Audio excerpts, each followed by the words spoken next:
Astaghfirullah. Bismillahirrahmanirrahim. Assalamualaikum warahmatullahi wabarakatuh. Alhamdulillah wassalatu wassalamu ala rasulillah wa ala alihi wa sahbihi wa mawalah wa la hawla wa la quwata illa billahi wa ba'du. Alhamdulillah, segala puja dan puji hanya milik Allah subhanahu wa ta'ala.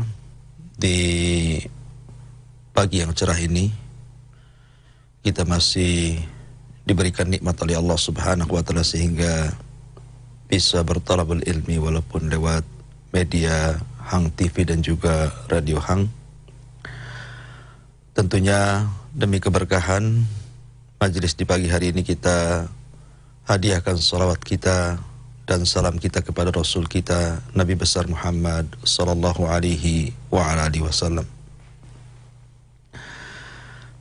Kita lanjutkan kajian kita masih membahas tafsir daripada surah Al-Humazah, dan inti surat ini terkandung tentang bahaya lisan dan juga bahaya harta. Allah subhanahu wa ta'ala berfirman di dalam surah Al-Humazah, A'udzu billahi minasyaitonir rajim. Bismillahirrahmanirrahim. Wailun likulli humazatil lumazah. Alladzi jama'a malan wa 'addada. Yahsabu anna malahu akhlada. Kalla la yunbadanna fil khutama. Wa ma adraka mal khutama. Narullahil muqadah. Allati tattali'u 'alal af'idah. Innaha 'alaihim mu'sadatun fi 'amadin mumaddada.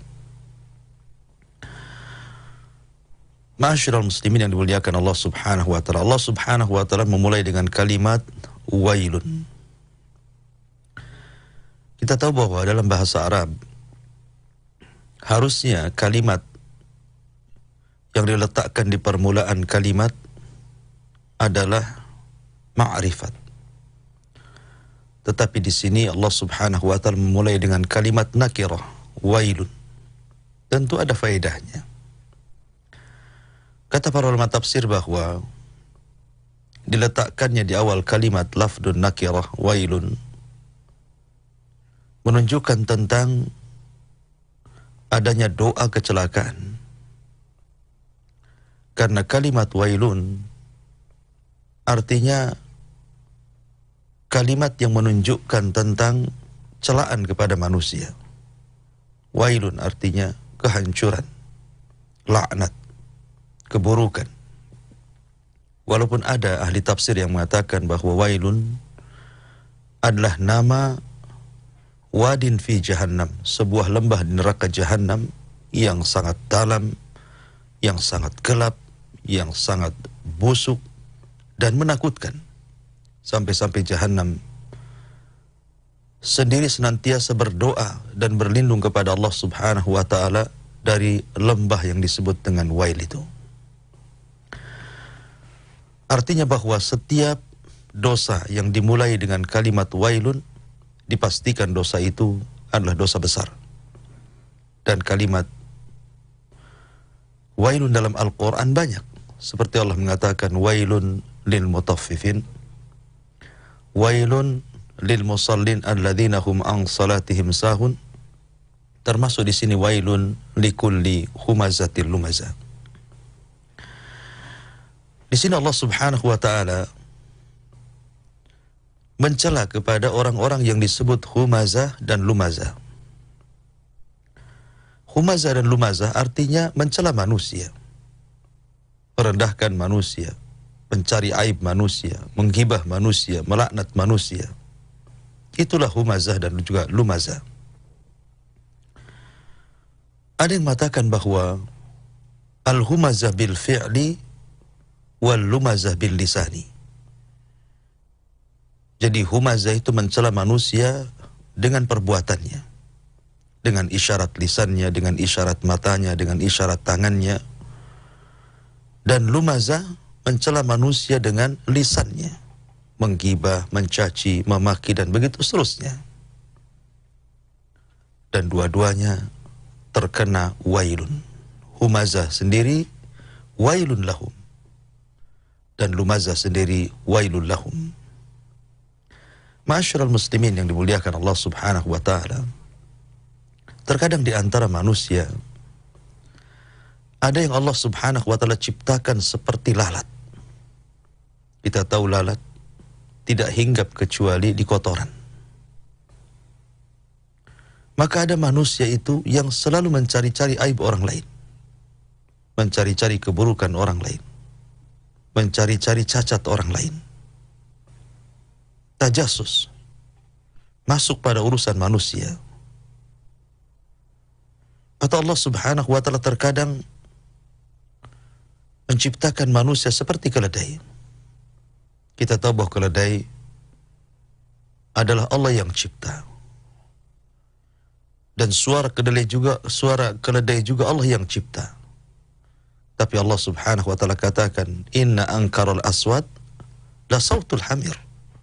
Sesungguhnya paling buruknya suara adalah suara keledai. Jadi ada orang-orang itu yang diciptakan seperti keledai, di mana lisannya selalu menyakiti orang lain, di mana lisannya selalu merendahkan orang lain, mencaci maki orang lain, melaknat orang lain. Ketika sebuah dosa itu lebih banyak mempengaruhi,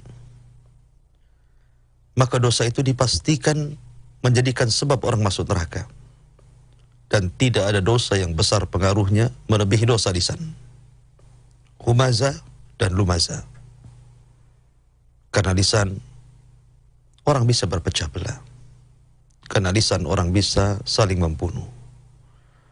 Karena lisan, saudara bisa memutus silaturahim. Karena lisan, seorang anak bisa durhaka kepada orang tua.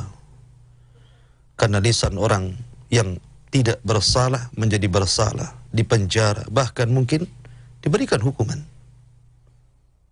Karena lisan, seseorang rela terkadang mengorbankan persahabatannya. Seorang murid berani kepada gurunya, dan begitu seterusnya. Makanya suatu ketika Mu'adz bin Jabal radhiyallahu an pernah berkata kepada Nabi sallallahu alaihi wasallam, "Wahai Rasul, apakah karena lisan-lisan kita ini Allah akan mengadab kita dan Allah masukkan kita ke dalam jahanam?"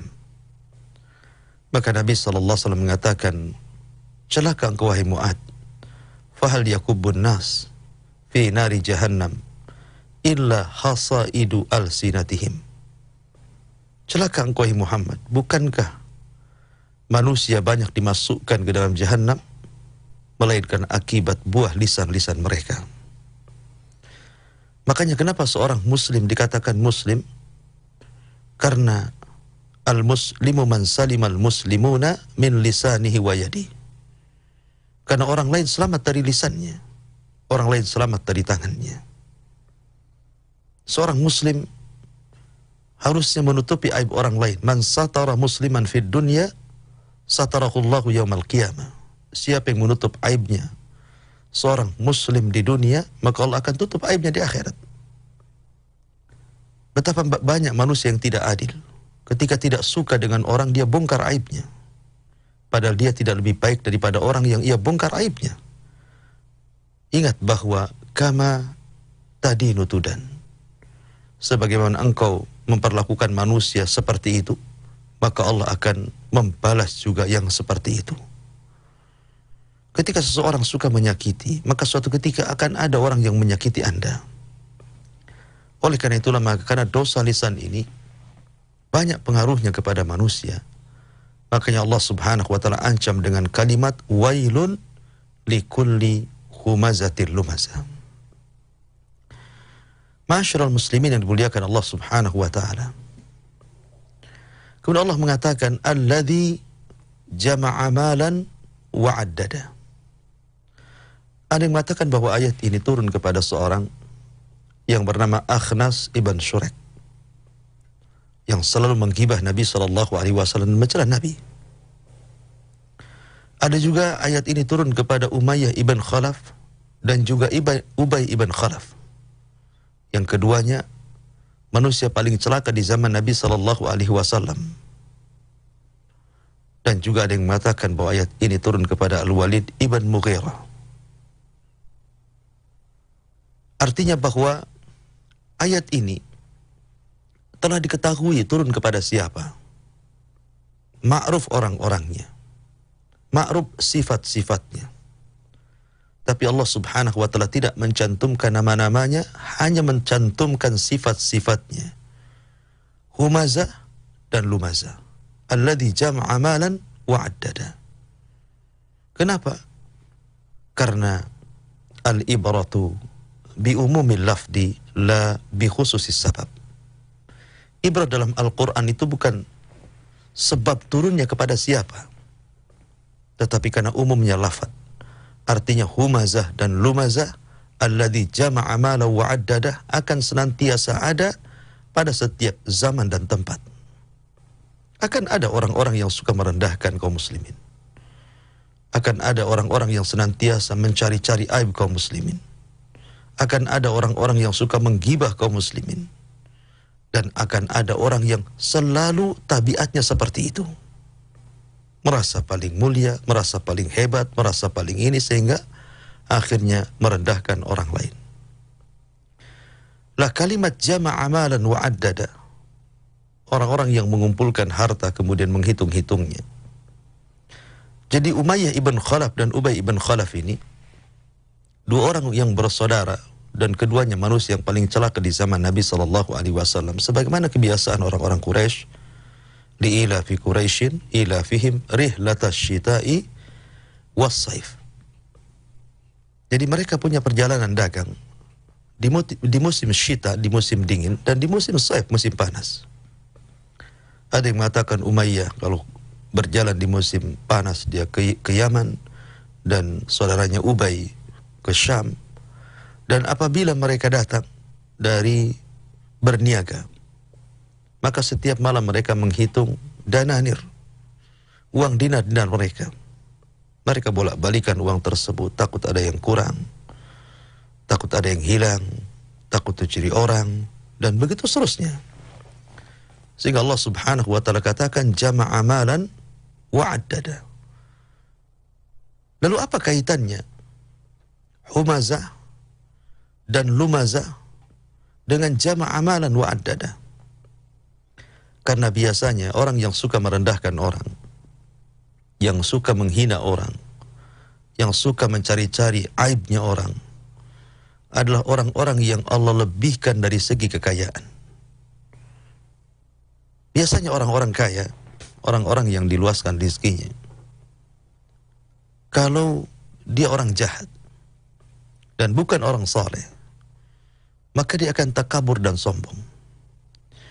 Kesombongan inilah yang kemudian membawa dia merendahkan orang, mencaci maki orang, menghina orang, menggibah orang, melaknat orang. Seperti Fir'aun ketika melakukan humazah dan lumazah kepada Musa alaihi salatu wassalam, dan dikatakan mahinan wala yakad yubin, bahwa Musa itu orang hina dan tidak fasih lisannya, seolah-olah Fir'aun mengatakan aku lebih fasih dibandingkan dia. Maka orang-orang yang memiliki sifat bakhil dengan kekayaannya, atau karena dia mengejar sebuah dunia, sebuah jabatan, sebuah harta, maka dia pasti akan menyikut sana-sini dengan melakukan humazah dan juga lumazah, merendahkan orang dengan perbuatan atau merendahkan orang dengan lisannya. Ma'asyiral muslimin yang dimuliakan Allah Subhanahu wa ta'ala. Ya, karena dalam bahasa Arab harta itu disebut mal. Dan mal dalam bahasa Arab itu diambil dari mail. Mala yamilu mailun, artinya kecondongan. Sebagaimana Imam Syafi'i rahimahullah ta'ala mengatakan, ra'aitun nas qad malu ala man indahu malun. Aku melihat manusia, mereka mengarahkan wajah-wajah mereka kepada orang yang memiliki harta. Ra'aitun nas qad malu ala man indahu malun Wa ma la indahu malun fannasu anhu qad malu. Tetapi orang yang tidak punya harta, maka manusia akan berpaling dan lari darinya. Artinya bahwa harta disebut mal karena ada kecondongan manusia ingin memiliki harta dan memandang orang yang punya harta. Makanya ketika lihat apabila ada orang yang memiliki harta kemudian berpendapat, maka orang akan mengatakan sodaqta, kau benar. Tetapi kalau orang itu miskin, walaupun dia seorang ustadz, walaupun dia seorang ulama, ketika dia berpendapat pasti dia mengatakan kadzabta, kau dusta. Begitulah manusia lebih memilih orang yang punya harta dan meninggalkan orang yang punya ilmu, na'udzubillah. Ma'asyiral muslimin yang dimuliakan Allah Subhanahu wa taala. Padahal harta sendiri adalah nikmat dari Allah Subhanahu wa taala. Kalau tidak disyukuri, maka justru membawa kecelakaan. Lihat Qarun. Di dunia ini tidak ada manusia sekaya Qarun. Sehebat apapun orang kaya di dunia, di mana saja sebutkan orang kaya di dunia, tidak akan mencapai harta kekayaan Qarun. Tetapi ketika Qarun dia sombong, bakhil, tidak mau mengeluarkan zakatnya kepada syariat Musa alaihi salatu wassalam, dan mengatakan innama utitu min ilmin indi, bahwa harta ini aku dapat dari hasil kecerdasanku, hasil jerih upayaku. Maka apa yang terjadi dengan Qarun? Fakhasafna bihi wa bidarihil arda.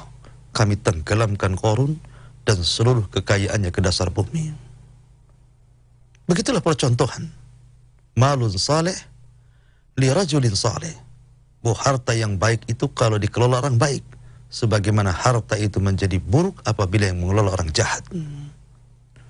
Jama'a malan wa addada yahsabu anna malahu akhlada. Ada orang mengira bahwa kekayaan itu mengekalkan hidupnya. Siapa bilang? Lihat Qarun. Di mana dia? Dia sudah berada di alam barzah, mungkin sudah disiksa oleh Allah Subhanahu wa taala. Di mana Namrud? Di mana Qarun? Di mana Fir'aun? Di mana Haman? Di mana Abu Jahal, Abu Lahab? Dan orang-orang yang congkak dengan kekayaan dan jabatan mereka, di mana mereka? Tidak ada yang kekal di dunia. Sekaya apapun Anda, kematian sudah ditentukan oleh Allah Azza wa Jalla. Idza jaa ajaluhu la yasta'khiruna sa'atan wa la yastaqdimun. Apabila datang ajalnya, tidak mungkin mundur, tidak mungkin maju, pas waktunya. Dan Allah katakan kullu nafsin dha'iqatul maut. Tidak ada yang kekal di dunia ini. Sehebat apapun, sekaya apapun Anda, pasti akan ada waktu kematiannya. Lihat di sekeliling kita, karena memang di sekeliling kita ini madrasah bagi kita. Lihat artis-artis yang meninggalnya terkadang sangat sadis sekali. Padahal mereka di atas puncak karirnya, di atas puncak kekayaannya, berbangga dengan popularitasnya, berbangga dengan kekayaannya. Mereka pun harus mati di waktu muda. Apa itu menunjukkan bahwa harta bisa mengekalkan? Tidak. Ya, mungkin pandangan orang-orang miskin kepada orang kaya, terkadang mereka menganggap orang kaya itu lama matinya. Karena logikanya, kalau orang diberikan kekayaan, dia bisa menjaga badannya. Terkadang orang kaya usia 50 tahun, wajahnya masih 20 tahun.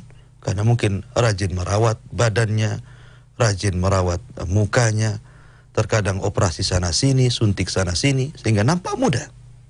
Tapi lihat orang miskin, karena tidak punya harta untuk merawat badannya, terkadang usia 20 tahun, nampak sudah tua.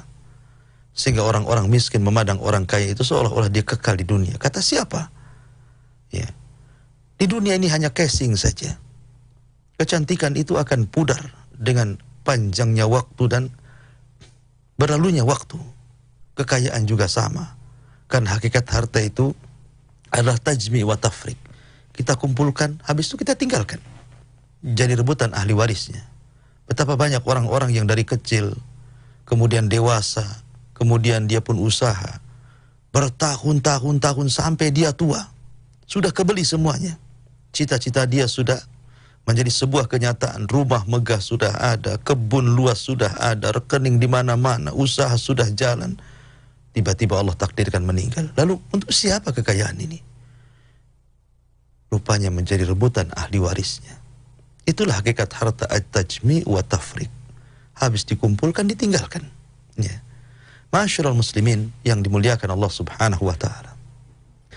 Lah ketika sifat kemudian melekat kepada orang-orang yang diberikan nikmat berupa harta, akhirnya kemudian dengan hartanya, dengan kedudukannya, dengan popularitasnya, dia merendahkan orang lain dengan perbuatan yang disebut humaza, merendahkan orang lain dengan lisan disebut lumaza. Maka apa balasannya? Maka Allah katakan la yumbadanna fil khutama. Maka orang itu akan dilempar ke dalam neraka khutama.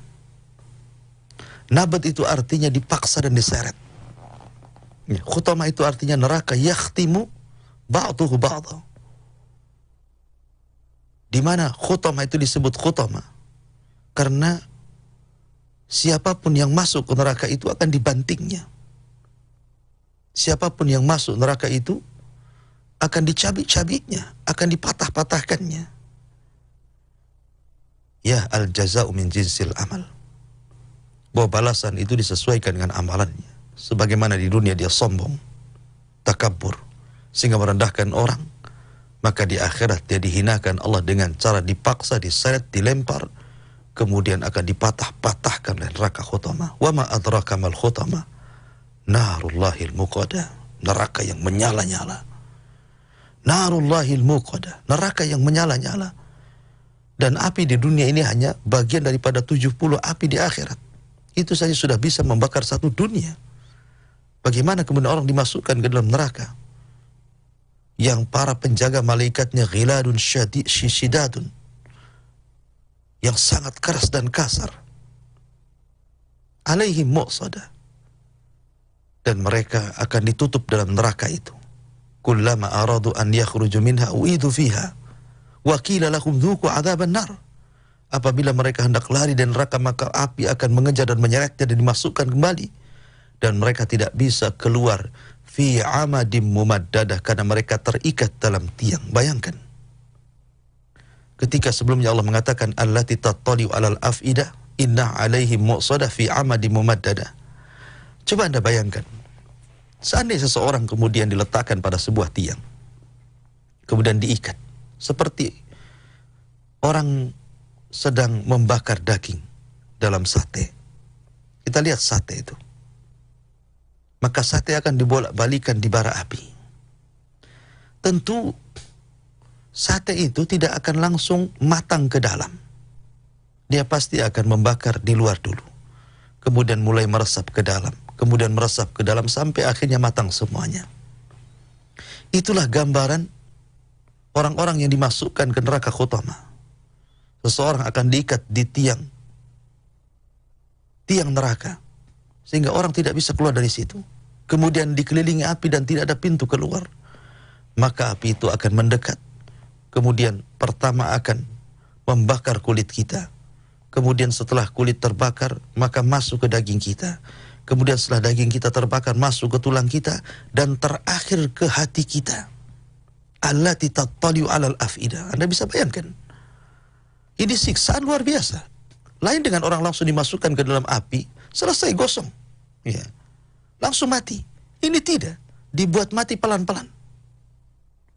Dan itu al-jaza'u min jinsil amal. Balasan itu sebagaimana amalan di dunia. Ketika dia sombong dengan hartanya, akhirnya merendahkan orang. Terkadang ada orang yang tidak kaya-kaya amat. Ya. Mungkin kekayaannya tidak banyak, tapi kesombongannya luar biasa. Ma'asyiral muslimin yang dimuliakan Allah subhanahu wa ta'ala.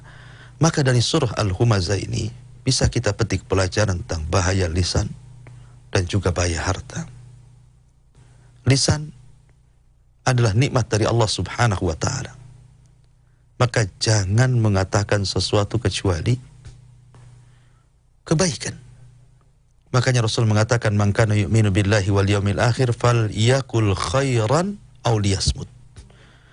Barang siapa yang beriman kepada Allah dan hari akhir, maka katakan kalimat yang santun, kalau tidak bisa diam. Makanya Rasul senantiasa menasihati sahabatnya, kuffa anka hadha. Tolong jaga lisan ini. Karena tidak ada dosa yang paling banyak dilakukan oleh anggota badan melebihi lisan kita. Oleh karena itulah maka jaga lisan. Jangan suka menghina orang lain, jangan suka mencaci orang lain, jangan suka menggibah orang lain. Tetapi berusaha menutup aib orang lain, memberikan uzur kepada orang lain. Karena ada hadis Nabi SAW yang mengatakan bahwa terkadang seseorang manusia la yatakallamu bil kalimah, mengucapkan satu kalimat. Ibarah Nabi tidak mengatakan berkalimat-kalimat, tapi cukup satu kalimat. Tapi kadang satu kalimat ini tanpa sadar diucapkan manusia, min sakhatillah, rupanya membuat Allah Subhanahu wa taala murka, dan dia tidak sadar mengucapkannya. Yahwi sahibuha fi nari jahannam, rupanya menjadikan orang ini dimasukkan ke neraka jahannam, naudzubillah. Begitu juga dengan harta. Harta ini hanya wasilah menuju masuk ke dalam surga. Tapi betapa banyak orang-orang yang difirmankan Allah Subhanahu wa taala, alhaakumut takatsur hatta zurtumul maqabir. Terkadang harta itu melalaikan manusia. Islam tidak melarang orang jadi kaya. Silakan Anda kaya. Bukankah 10 sahabat yang dijanjikan masuk surga rata-rata orang kaya? Abu Bakar orang kaya, Abdurrahman bin Auf orang kaya, Utsman bin Affan orang kaya,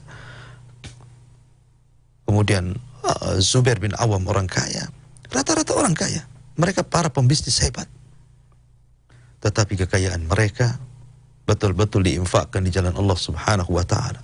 Makanya sering saya katakan, malun saleh li rajulin saleh. Harta yang baik itu kalau dikelola orang baik. Ingat bahwa hisab yang paling lama di akhirat itu yang berkenaan dengan harta. Makanya Nabi SAW mengatakan, min aina iktasabahu wa fima anfaqahu. Dari mana kau dapati harta itu, kemana kau belanjakan? Bayangkan, satu hari terkadang ada orang belanja itu bukan hanya sekali. Terkadang, apalagi di masa sekarang, mudah orang berjual beli lewat online. Terkadang satu hari itu COD berkali-kali, 100 kali. Beli ini, beli itu, beli ini, beli itu, dan yang lain sebagainya. Itu semua kan ditanya. Ya, berapa kali Anda belanjakan, maka berapa kali Anda akan ditanya soal belanja itu. Kemana kau belanjakan? Ya. Oleh karena itulah maka kenapa kemudian orang-orang kaya dibelakangkan masuk surga dibandingkan orang miskin? Bahkan jaraknya setengah hari. Setengah harinya akhirat tentu 500 tahunnya kehidupan dunia. Dari sini menunjukkan bahwa orang tidak dilarang jadi kaya kalau dia mengeluarkan zakatnya. Keluarkan zakatnya, keluarkan sedekahnya. Supaya kekayaan itu menjadi berkah dan supaya tidak mencelakakan pemiliknya. Wallahu a'lam bishawab. Ini diantara tafsir singkat daripada surah Al-Humazah. Mudah-mudahan ada manfaatnya.